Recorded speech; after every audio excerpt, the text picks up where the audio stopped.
How's it going? Welcome back to the channel. So in this video we will be building the Billy bookcase, getting it set up and see how it turns out. Stay tuned. So I've previously set up the desk, still looking good. The light is still doing its thing. I have brought this in. So this was my son's room, I think. Yes, my son had it in his bedroom. It didn't really get used. He doesn't need it now, he's got a different setup. So I've brought it in this room. It looks kind of okay, I'm not too sure how it's going to work. Might take it out, I don't know. It's not fixed, it's just loose. But that is something that I will consider later on. But for now, we have this Billy bookcase. Now this is I think it's 40 by 40. So I'm going to have two.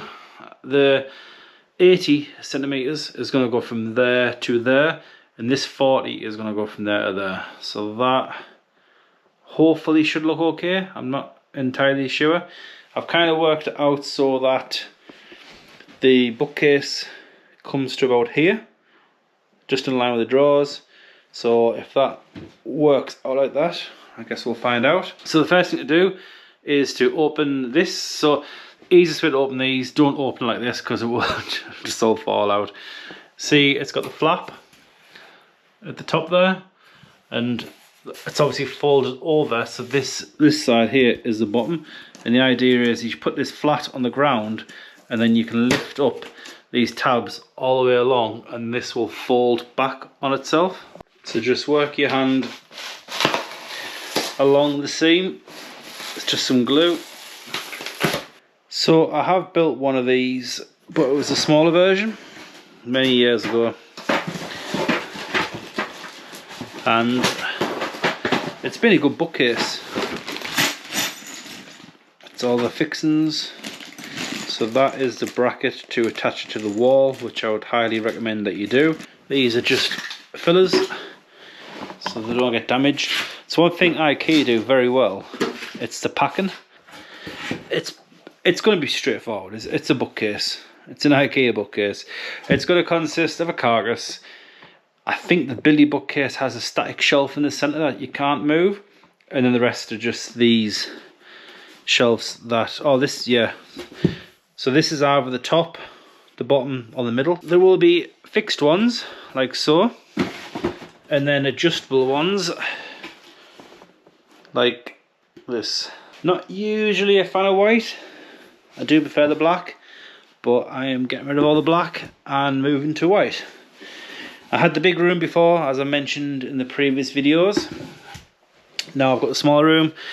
This tiny room with black furniture would look tiny. I just know it would, because the big room looked huge, and then I came along and put black furniture in it, and it looked tiny. So this room would look horrendous. That is the back. I was expecting that to be folded over, but obviously it's only the smaller one, so it won't need to be. I'll put this on my table.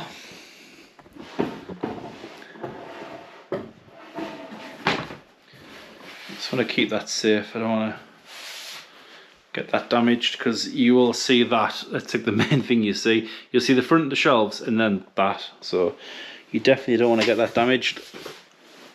Instructions. So I've decided to build it on the box. This carpet is brand new and it's pretty durable, but there's sharp edges, and if this was to be dragged across at a slight angle, it could clip the carpet and damage it. So I've got this cardboard box, may as well use it. IKEA normally have you put the fixings into the sides, so I'm assuming that'll be like a dowel pin. That'll be a screw pin. I don't know what the technical term for them is, but they screw in and then that's what the hooks onto the shelves. So they're probably going to get me to do this side, that side, put the shelves on, and then lift that on. So as you can see, the way I've positioned it, that's the skirting board pieces. So that bit will go up and that bit will tilt up, and that'll be the shape. So I've just tried to put it out roughly how it will actually go together rather than having to flip stuff around. So let's read the instructions and see what we need to do. If I had to guess, it's going to be putting all these in. Well, looks like I'm wrong on that front. So I want you to do the shelves first. So these are the fixed shelves. I'm assuming they are all the same. It's not like a special one for the top and a special one for the bottom.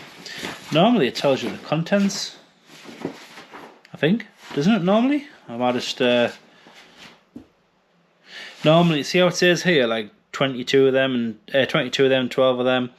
It normally has like 3 of them, 2 of them, but I guess it's that straightforward. They don't even bother listing it.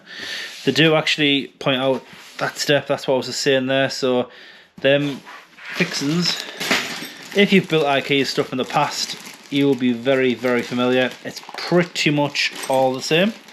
It's impressively the same. Actually, it's the amount of stuff I've bought from IKEA, and it's all had pretty much the same hardware. It's quite impressive how they managed to do it. So they just want you to basically screw these into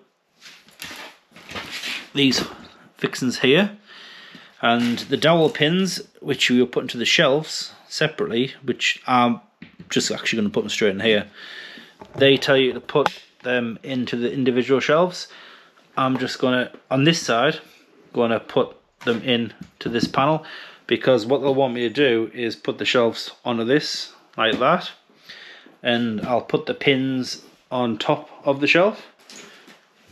So as I was saying, I will just screw these in to the unit. Now you can use an impact, but be careful, especially if it's a powerful one. Now I'm pretty good with the trigger. I can stop it before it starts to basically impact, because if you drum these down, you will literally destroy the chipboard. This is way more powerful than this little bit of wood ever will be. So, like I say, these normally go into the shelves, but I'm just going to put them in. So essentially you'll want these at the bottom, which is towards the camera, and the nice edge at the front. This ridge here is the back, so the rough edge goes at the back, and it just slides over like so, and then you put the plastic caps in. So I'll do that for the top and the bottom.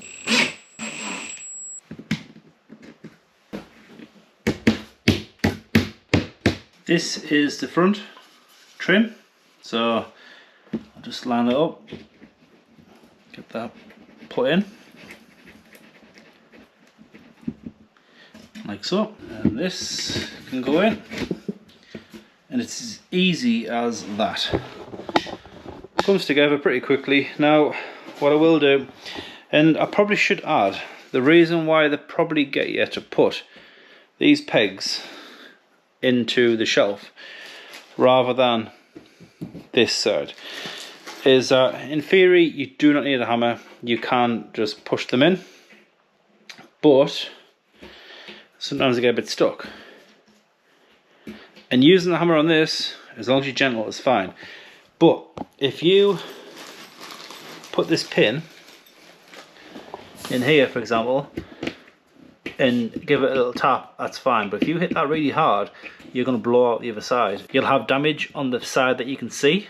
So that's probably why they make you put them into the actual shelf themselves, rather than whacking them into the side plate.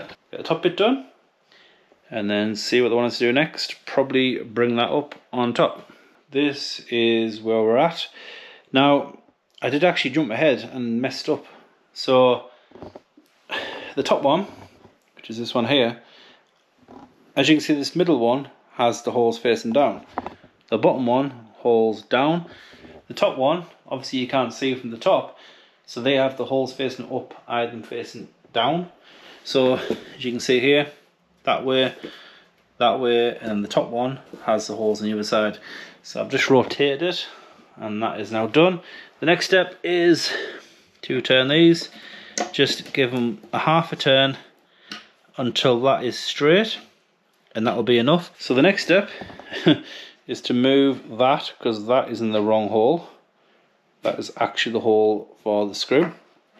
Once again, should be watching the instructions, same as this one. So I think the next step is to offer the other side. Just quickly checking the instructions. Yes, so we need to lift that side and like flip and put on top. Before we do that, we need to put in these. So there's 6, I think, in total, and they just screw there and here, and then you get 2 there and 2 there. Do that and we'll flip it up.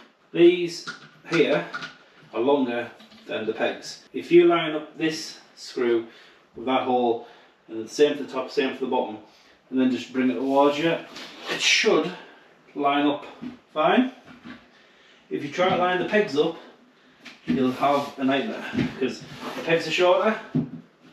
Here we go. Let's roll this onto its back. Should be skirting boards.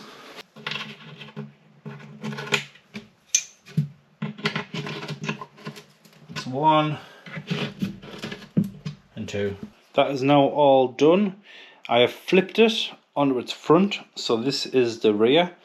That's the bottom with the notch sticking out, and this is the top. And the next job is to mark the shelf. So this shelf will need, can't even see, this shelf will need nails putting into it like so. And in order to know where you're hitting, because if you miss, you're gonna make a mess, you need to get the nails into here. So it's advising to, which is a good idea, put a line. Then when you slide, which is, I thought you folded it in, but you slide it from the bottom or the top, I guess, doesn't really matter. Can you get in the top? Yeah, you can get in both sides. So you slide it, yeah, it's open both sides. Slide it up so it's flush at the top, and then you can draw a line so you know where to put your nails. And whatever you get in the bag, just split it by 3, and they'll probably be like 5. That'll probably be enough just to hold it in place. So you literally just feed it into the back of the unit.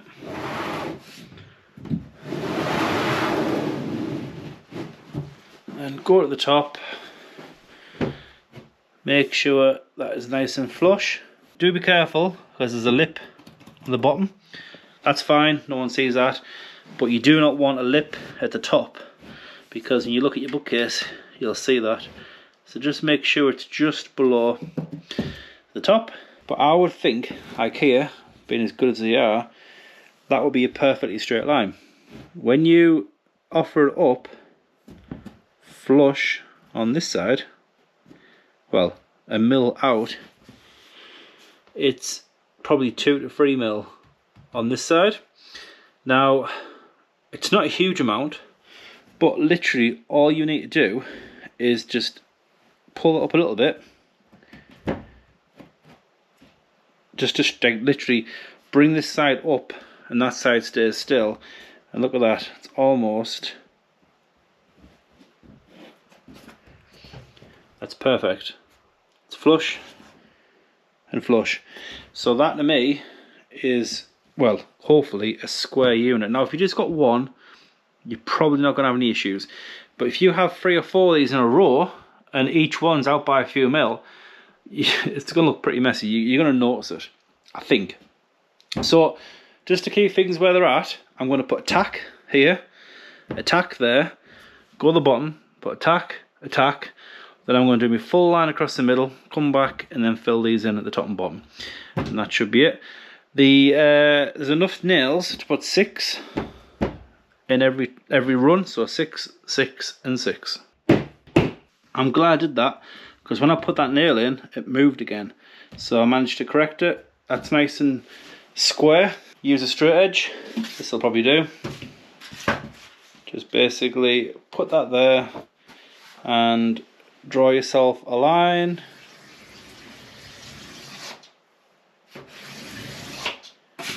Like so. And then 6 nails all the way along. Call it done. So the nails are all done. The next bit is the brackets for the top. So these are important. Now I know for a fact this is going to sit against my wall, so the brackets need to be something like that. But you don't want to just put the screws there, because if you need to adjust that any more down, you just can't, because there's no room there. So what I'm going to do is just bring that up to about there, but you don't want to do it on the edge because you'll be able to see it. So I'm going to move it in, should we say basically roughly a bracket width, and probably put it about there. If I put the screw there, that gives me some play about 1 centimetre either way. So we'll put it there, screw it in, same on the other side, then that's ready to be fixed to the wall when that time comes. So these are on, keep them loose, and what you do is you put the unit against your wall, push this up against your wall, mark it, drill it, plug it, screw that into your wall, and once that's firmly attached to your wall, you then tighten this screw to stop it from sliding back and forwards, and that should be it. But as you can see, I've put the screw in the middle at that position, which is pretty much where I kind of need it, but it just gives me a bit of extra. I'm never going to need that much because that sticks out, but it just gives me a bit more clearance if for whatever reason I might want to leave a gap to run a cable or put some LED lights. It just gives me a bit of room so I can buffer it off the wall, but that will be fine. So the next step is the shelves. It's looking good. I said the next step would be the shelves. I've identified an issue. It's not a huge issue, but we're literally about 1 millimetre, maybe 2, off the skirting board. So this little corner here will not clear that. If I push this up now, it's hitting that ever so slightly.